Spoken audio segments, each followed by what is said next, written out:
in association with Bodhi बचत तथा ऋण सहकारी संस्था लिमिटेड, उन्नतिका लागि शान्ति, समृद्धिका लागि Bodhi. K&K International College, New Baneswar, Kathmandu.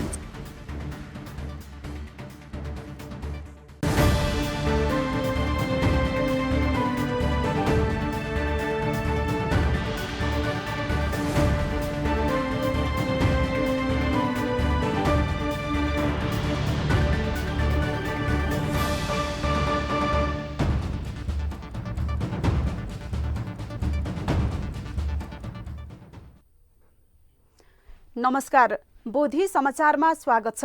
सुरु गरौं अहिलेसम्मका मुख्य समाचारहरूबाट। वैशाख पूर्णिमा नजिकिँदै गर्दा लुम्बिनी विकास कोष तयारीमा जोड्दै बुद्ध जयन्तीलाई राष्ट्रिय पर्वका रूपमा मनाउँदा बुद्ध शिक्षाको आवश्यकता बारे राष्ट्रिय बहस हुन जरुरी। वर्षा तथा सहकालका देवता रातो मसिन्द्रनाथ अर्थात् रक्तावलोकितेश्वरको विधिपूर्वक रथारोहण। नेपालकै लामो जात्रा मसिन्द्रको रथ तान्ने सहित वैशाख 21 गते तोकियो। लुम्बिनीको देवदहमा आधुनिक यशोधरा भिक्षुणी विहार बन्दै 17 बिघा जमिनमा 19 करोड लागतमा विहार बनेपछि स्वदेशी तथा विदेशी पर्यटक आकर्षित गर्ने विश्वास। विश्व शान्तिको कामना गर्दै काठमाडौँको स्वयम्भूमा दोस्रो वज्र गुरु थ्युङ्गर जप सुरु। लामा गुरुहरूले 10 दिनमा 10 करोड पटक जप गर्ने परम्परा। र बुद्ध जयन्तीको अवसरमा रुसको क्लामिकिया क्षेत्रमा रहेको सुनको बुद्ध मूर्तिमा बृहत ध्यान तथा दीप प्रज्वलन गरिने। कार्यक्रममा रुसी राष्ट्रपति पुटिनलाई पनि गरियो आमन्त्रण।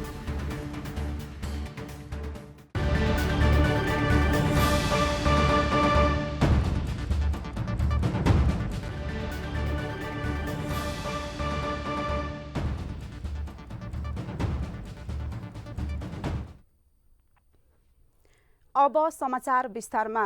बुद्ध शिक्षा सबैको लागि हो कि बौद्ध धर्मावलम्बीहरूको लागि मात्र, यसमाथि विशेष बहस हुनुपर्ने आवश्यकता खड्किएको छ।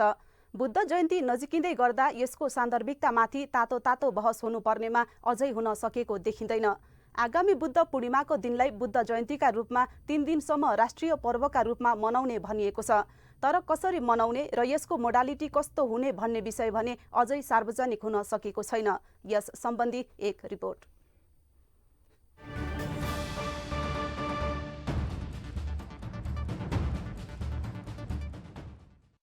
बुद्ध धर्म मान्नेहरूका लागि हरेक पूर्णिमाको महत्त्व हुन्छ। अझ वैशाख पूर्णिमाको त झनै विशेष महत्त्व रहेको छ। भगवान बुद्धको जन्म, बोधि ज्ञान प्राप्त गरेको दिन र महापरिनिर्वाण भएको दिन समेत परेकाले वैशाख पूर्णिमाको दिनलाई महत्त्वका साथ लिने गरिन्छ। त्यसैले सरकारले हरेक वर्ष वैशाख पूर्णिमाको दिनलाई बुद्ध जयन्तीका रूपमा मनाउने गरेको छ। आगामी वैशाख पूर्णिमा 3 दिनसम्म राष्ट्रिय पर्वका रूपमा मनाउने तयारी गरिएको छ। वैशाख पूर्णिमाको दिन नजिक आइसकेको छ। तर राष्ट्रिय पर्वका रूपमा मनाउने भनिएको बुद्ध जयन्तीको कार्यक्रमहरू अझै सार्वजनिक भएका छैनन्। राष्ट्रिय पर्वका रूपमा मनाउने हो भने त्यसको विषयवस्तु र कार्यक्रमहरू पनि त्यसै अनुसार तय गरी सार्वजनिक गरी तयारी गरिनुपर्ने हो। औँसी तथा पूर्णिमाका दिनहरूमा देशभरका बिहार र गुम्बाहरूमा बुद्ध पूजा गर्ने गरिन्छ। बिहार र गुम्बामा गरिने यस्ता पूजाको महत्त्व छ। तर बिहार र गुम्बाहरूमा गरिने बुद्ध पूजाले मात्र बुद्ध शिक्षा के हो र यो किन सबको लागि आवश्यक छ भन्ने कुरा सर्वसाधारणले थाहा पाउन सक्छन्? अवश्य सक्दैनन्। यदि सबैको लागि बुद्ध शिक्षा आवश्यक हो भने सबैले बुझ्ने गरी जनचेतना बढाउने गरी बुद्ध शिक्षाबारे बौद्धिक बहसहरू श्रृङ्खलाबद्ध रूपमा हुनुपर्ने हो। बुद्ध जयन्ती नजिक आइसक्दा पनि यसबारेमा कुनै तयारी भएको पाइँदैन। बनेका भवन उद्घाटन गरेर र बिहार तथा गुम्बाहरूमा पूजा गरेर मात्र यो पर्याप्त हुँदैन। त्यसैले बुद्ध शिक्षाको आवश्यकताबारे बहस गर्न लुम्बिनी विकास कोष, लुम्बिनी बौद्ध विश्वविद्यालयहरूले तयारी थाल्नुपर्ने हो। अहिले प्रचारमा आए अनुसार कोषले बुद्ध जयन्तीको अवसर भनेर डोरी तानेर फुटबल खेलको भने आयोजना गरिसकेको छ। भनिन्छ बिहानीले दिनको सङ्केत गर्दछ। के कोषले राष्ट्रिय पर्वको रूपमा मनाउने भनिएको बुद्ध जयन्ती पनि त्यस्तै प्रकृतिको हुने हो त? बुद्ध जयन्तीलाई विशेष रूपमा मनाउन भनेर बसेका भगवान बुद्धका अनुयायीहरू अन्यलमा छन्, अरू त अरू। स्वयं लुम्बिनी विकास कोषका सल्लाहकार समेत रहनुभएका प्राध्यापक डाक्टर नरेशमान वज्राचार्य समेत राष्ट्रिय पर्व मनाउन कोषले गरेको तयारीबारे आफूलाई जानकारी नभएको बताउनुहुन्छ। लुम्बिनी विकास कोषमा धेरै त्यहाँ कर्मचारीहरू छन्, विभिन्न तहका कर्मचारीहरू छन्, श्रेणीविहीनदेखि लिएर माथि अफिसर लेभलका धेरै कर्मचारीहरू छन्।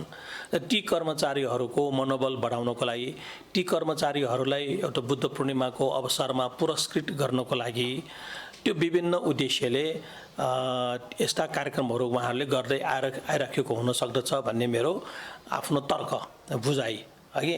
अब त्यो पनि केही हदसम्म जरुरी छ त्यस्ता कार्यक्रमहरू है, र त्यसैमा मात्रै सीमित चाहिँ हुनु हुँदैन।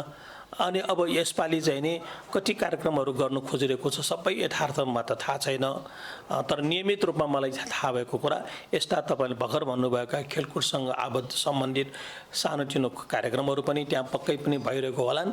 वैशाख पूर्णिमाको दिनलाई राष्ट्रिय पर्वका रूपमा मनाउन लुम्बिनी विकास कोषले गरेको निर्णय सकारात्मक मान्नु पर्दछ।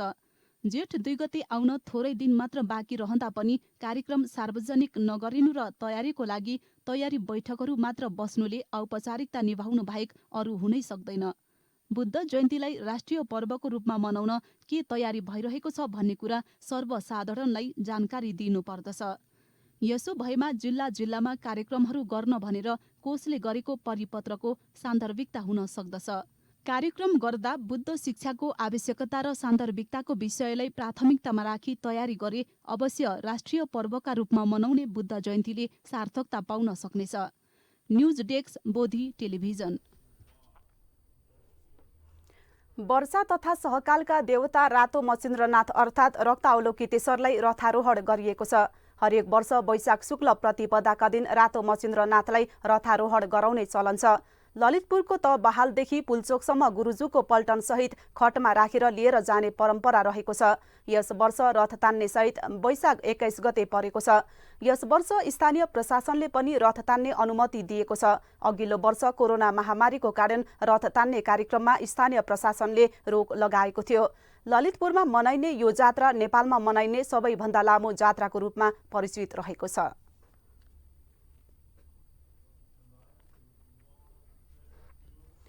लुम्बिनी स्थित देवदहमा यशोधरा भिसुनी बिहारको निर्माण कार्य जारी रहेको छ। गत माघ महिनामा शिलान्यास भएको उक्त बिहार 17 बिघा जग्गामा बनिरहेको छ। 3वटा भवन निर्माण हुने उक्त बिहारमा एउटा भिसुनी निवास, एउटा पाहुना गृह र अर्कोमा बुद्धको मूर्ति रहनेछ। देवदहमा बन्दै गरेको उक्त बिहारको लागि जग्गा सोही ठाउँका मेयर हिरा बहादुर खत्रीले उपलब्ध गराउनु भएको हो। सो बिहारमा थेरवादी गुरुमाहरू बसोबास गर्नुहुन्छ। उक्त बिहार निर्माणमा 19 करोड लागत लाग्ने अनुमान गरिएको छ। आवश्यक रकम विभिन्न बिहार तथा बिहार सङ्घका साथै उपासक उपासिका लगायत मनकारी दाताहरूबाट सङ्कलन गरिने बताइएको छ।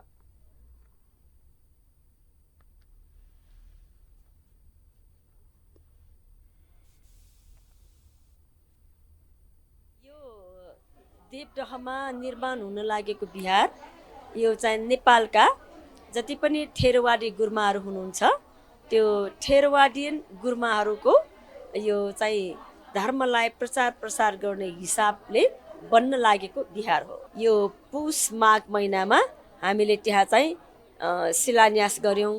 अनि त्यसपछि चाहिँ अब चाहिँ त्यो जुन चाहिँ गुरुमाहरूको बिहार बन्न लागेको छ त्यहाँ चाहिँ अब जग निर्माण कार्य सम्पन्न हुनको लागि यो चाहिँ माटोहरू चाहिँ फिलिङ गर्दैछौँ।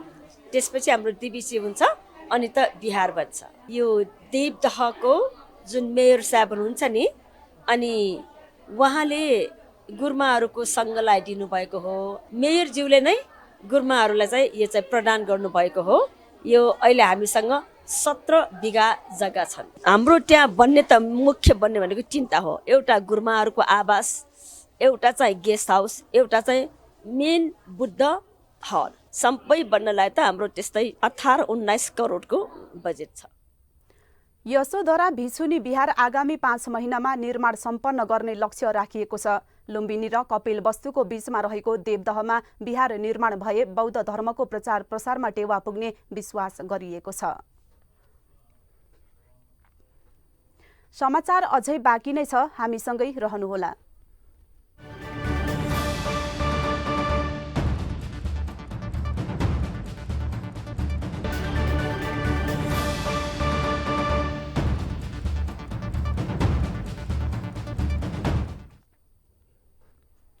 विश्रामपछि स्वागत छ। अब बाँकी समाचार।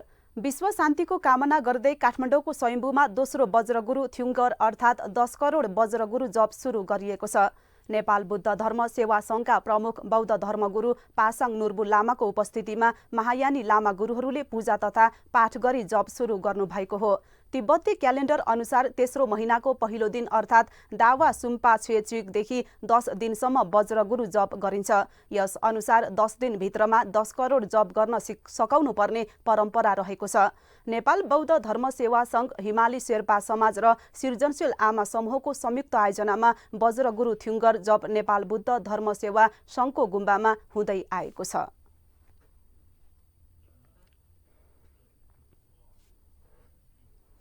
नेपालबाट विभिन्न कालखण्डमा हराएका ऐतिहासिक सम्पदाहरू विदेशका सङ्ग्रहालयमा फेला पर्ने क्रम जारी रहेको छ। हालै ठम्मैल स्थित छुसिया बहालको छानामा रहेको पुरातात्विक काष्ठकला फ्रान्सको पेरिस स्थित एक निजी सङ्ग्रहालयमा फेला परेको छ। पेरिसमा रहेको कोरोनेट ड्रेसेन्ट सङ्ग्रहालयले यी काष्ठकला सम्पदालाई लिलामीमा राखेपछि चोरिएका यी सम्पदाका बारेमा जानकारी बाहिर आएको हो। यी सम्पदाको लिलामी मूल्य 800 युरो रहेको बताइन्छ। 17औं शताब्दीमा निर्माण भएको छुसिया बहालबाट यी सम्पदा सन् 80 को दशकमा हराएको मानिन्छ। यी सम्पदा नेपाल फिर्ता ल्याउने प्रक्रिया तत्काल सुरु गरिने पुरातत्व विभागले जनाएको छ।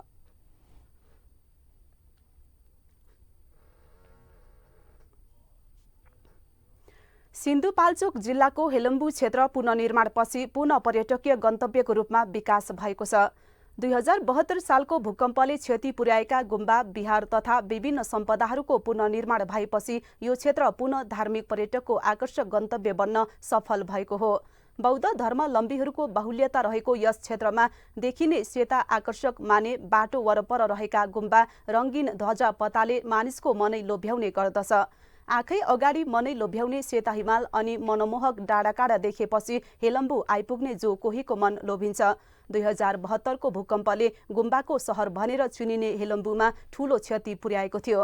पुनर्निर्माणमा आएका विविध समस्याले यहाँका स्थानीयको एकताले समाधान गरेपछि अहिले माने, गुम्बा तथा बिहारहरू ठडिएका छन्।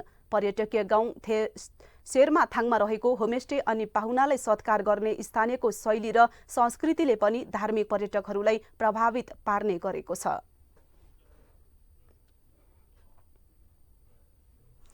कीर्तिपुर स्थित सुलक्षण कीर्ति विहारमा बुद्ध पूजा, धर्मदेशना तथा परित्राण पाठ सम्पन्न भएको छ। सो अवसरमा श्रद्धेय भिक्षु सोरत भन्तेले मानिस भएपछि कुशल कर्म गर्नुपर्नेमा धर्मदेशना दिनुभएको थियो।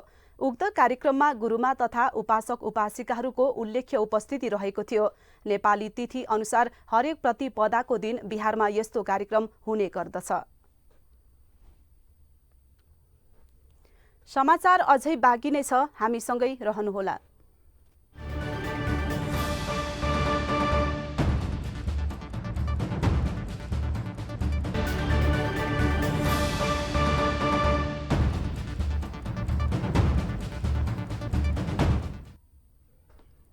विश्रामपछि स्वागत छ। अब बाँकी समाचार। बौद्ध धर्ममा पञ्चशीलको पालना अपरिहार्य मानिन्छ।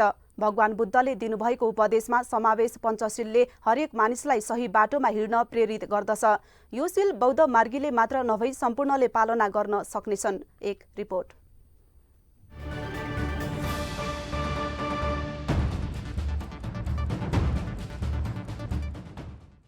बुद्ध धर्ममा पञ्चशीलको ठूलो महत्त्व रहेको हुन्छ। पञ्चशील बुद्ध धर्मका 5 आधारभूत सिद्धान्तहरूको संग्रह हो। पञ्चशीललाई बुद्ध धर्मको प्रवेशद्वारको रूपमा लिइन्छ। झुटो नबोल्ने, प्राणी हिंसा नगर्ने, नशालु पदार्थको सेवन नगर्ने र व्यभिचारी जस्तो नराम्रो कार्य नगरे जीवन खुसी हुने भगवान बुद्धले बताउने गर्नुहुन्थ्यो।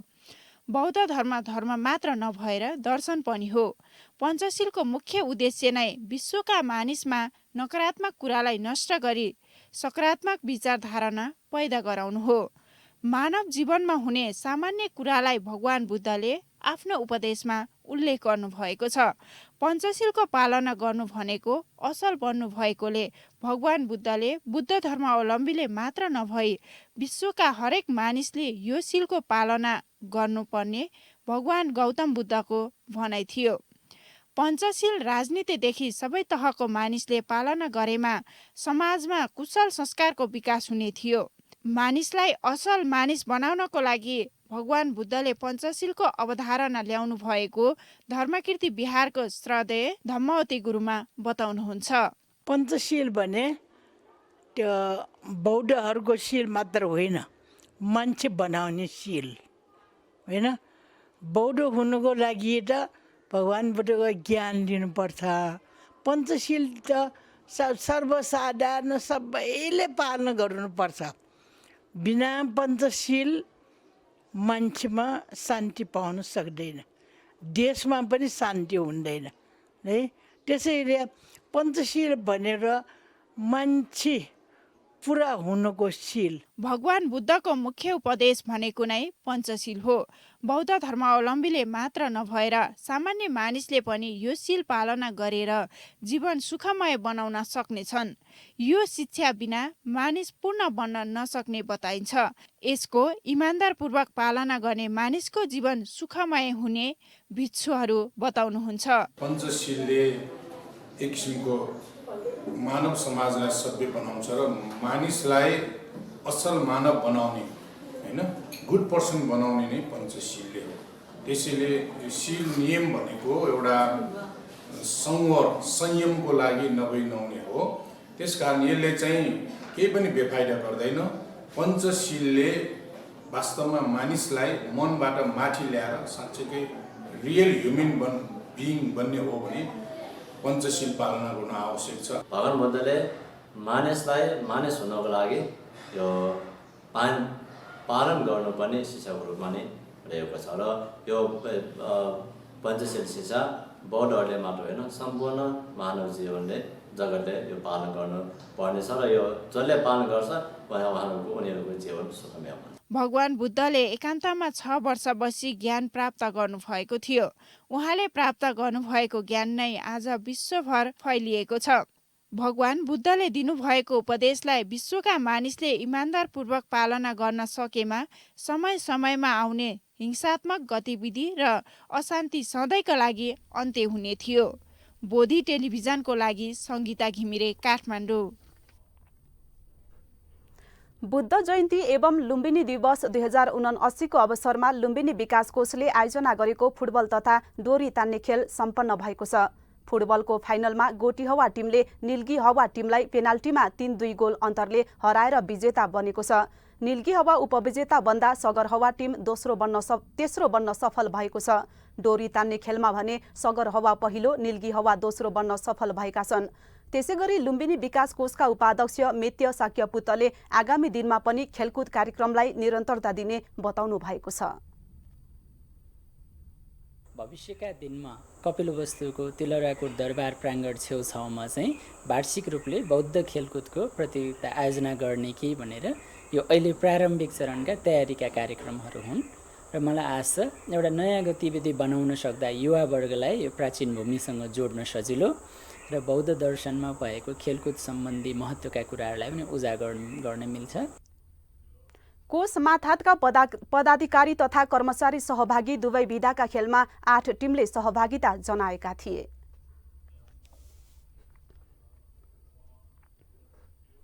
अब अन्तर्राष्ट्रिय समाचार।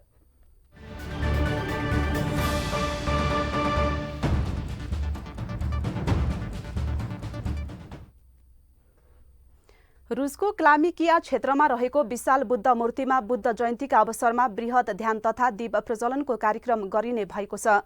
आप्रवासीहरूको बाहुल्यता रहेको यस क्षेत्रमा रहेका बौद्ध धर्मावलम्बीहरूले यस बुद्ध मूर्तिमा प्रत्येक दिन बौद्ध परम्परा अनुसार पूजा पाठ र दीप प्रज्वलन गर्ने गर्दछन्। बुद्धका अनुयायीहरूले पछिल्लो समय युक्रेनसँगको युद्ध अन्त्य होस् भन्ने कामनाका साथ दीप प्रज्वलन गरेका छन्। बुद्ध जयन्तीको अवसरमा हुने बृहत दीप प्रज्वलन कार्यक्रममा उनीहरूले राष्ट्रपति भ्लादिमिर पुटिनलाई पनि सहभागी हुन निमन्त्रणा गरिएको बताइन्छ। यसअघि पनि यस मूर्ति संरक्षण समितिको तर्फबाट सन्देश पठाउँदै युद्ध अन्त्यको पहल गर्न पुटिनलाई आग्रह गरिएको थियो। रुसले सन् 2018 मा क्लामिकिया क्षेत्रमा बुद्धको विशाल बुद्ध मूर्ति बनाएको थियो। सुनको यो बुद्ध मूर्तिलाई युरोपकै सबैभन्दा अग्लो भनिएको छ। यो मूर्ति 12.5 मिटर अग्लो छ भने यसको तौल 30 टन रहेको छ।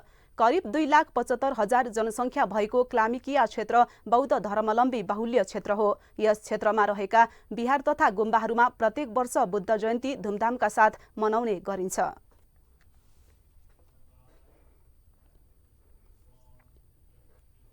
हामी समाचारको अन्त्यमा आइपुगेका छौं। बिदा हुनु अघि मुख्य समाचार पुनः एकपटक। वैशाख पूर्णिमा नजिकिँदै गर्दा लुम्बिनी विकास कोष तयारीमा जोड्दै बुद्ध जयन्तीलाई राष्ट्रिय पर्वका रूपमा मनाउँदा बुद्ध शिक्षाको आवश्यकताबारे राष्ट्रिय बहस हुन जरुरी। वर्षा तथा सहकालका देवता रातो मच्छिन्द्रनाथ अर्थात् रक्तावलोकितेश्वरको विधिपूर्वक रथारोहण। नेपालकै लामो जात्रा मच्छिन्द्रको रथ तान्ने साइत वैशाख 21 गते तोकियो। लुम्बिनीको देवदहमा आधुनिक यशोधरा भिसुनी बिहार बन्दै 17 बिघा जमिनमा 19 करोड लागतमा बिहार बनेपछि स्वदेशी तथा विदेशी पर्यटक आकर्षित गर्ने विश्वास। विश्व शान्तिको कामना गर्दै काठमाडौँको स्वयम्भूमा दोस्रो वज्र गुरु थ्युङ्गर जप सुरु। लामा गुरुहरूले 10 दिनमा 10 करोड पटक जप गर्ने परम्परा। र बुद्ध जयन्तीको अवसरमा रुसको क्लामिकिया क्षेत्रमा रहेको सुनको बुद्ध मूर्तिमा बृहत ध्यान तथा दीप प्रज्वलन गरिने कार्यक्रममा रुसी राष्ट्रपति पुटिनलाई पनि गरियो आमन्त्रण। समाचार अहिलेलाई सकियो। बोधी टेलिभिजनका सम्पूर्ण कार्यक्रम bodhi.tv.tv युट्युब र फेसबुकका साथै मोबाइलमा बोधी टिभी एप डाउनलोड गरेर पनि हामीलाई प्रत्यक्ष हेर्न र पढ्न सक्नुहुनेछ। सकारात्मक सोच र कुशल संस्कारको लागि बोधी टेलिभिजन हेर्दै गर्नुहोस्। भवतु सर्वमङ्गलम।